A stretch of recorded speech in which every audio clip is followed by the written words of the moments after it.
के सामने इंग्लिश इसलिए बोल रहा हूँ जिससे कि मैं आपको इम्प्रेस कर सकूं। अरे जब मैंने आपको देखा ही नहीं तो फिर मैं आपको इम्प्रेस कहाँ से करूंगा। मैं तो अपने काम पर ध्यान दे रहा था। अच्छा, तो अब दो कौड़ी के रिक्शा चलाने वाले आजकल इंग्लिश बोलने लगे हैं। बेटा तुम्हारे जैसे लोग नहीं बोलते हैं इंग्लिश, हमारे जैसे अमीर लोग बोलते हैं, क्योंकि हम लोग बहुत पढ़े लिखे होते हैं और हमारे पास पैसा भी बहुत होता है। और तेरी हालत को देख के मुझे तो ऐसा लग रहा है कि दिन के 100-150 रुपए कमाता होगा, तो तूने पढ़ाई तो क्या ही की होगी। तो मैडम आपके कहने का क्या मतलब है कि गरीब लोग इंग्लिश में बात नहीं कर सकते? अगर जिसके अंदर टैलेंट हो कोई भी इंग्लिश में बात कर सकता है। मुझे इंग्लिश बोलनी आती है, इसी वजह से मैं आपके सामने इंग्लिश बोल रहा था।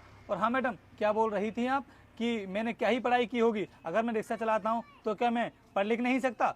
अरे मैंने बहुत पढ़ाई की है। हाँ, वो तो तेरी हालत को देखकर पता लग रहा है कि तूने कितनी पढ़ाई की होगी।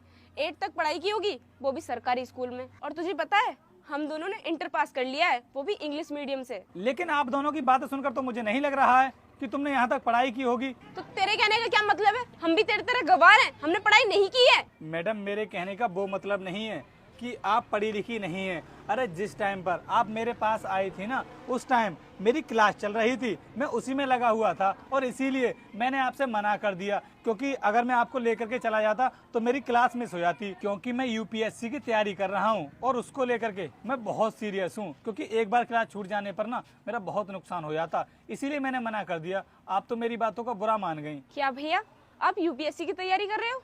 अरे उससे तो आईएएस ऑफिसर बनते हैं ना। जी मैम। तो भैया आप रिक्शा चलाकर आईएएस ऑफिसर बनना चाहते हो? हाँ मैम, सपना तो मेरा ऐसा ही है।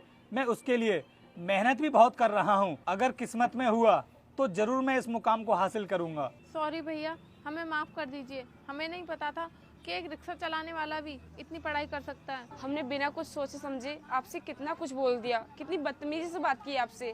प्लीज हो सके तो हमें माफ कर देना। कोई बात नहीं मैम, जिसका जैसा नेचर होता है वो इंसान से उसी तरीके से बिहेव करता है। और रही रिक्शा चलाने की बात, तो रिक्शा तो मैं मजबूरी में चला रहा हूँ, क्योंकि मैं बहुत गरीब घर से हूँ।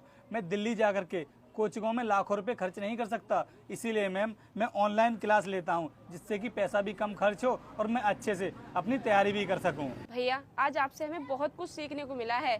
परेशानियां तो हर किसी की जिंदगी में आती हैं, लेकिन उन परेशानियों का सामना करके आगे निकलना यही सबसे बड़ी चुनौती होती है। और हमें लगता है जिस तरह आप मेहनत कर रहे हो ना, आप जरूर सफल होगे। कोई बात नहीं भैया, आप अपनी क्लास ले लीजिए, हम किसी दूसरे रिक्शे से चले जाएंगे, है ना आरती?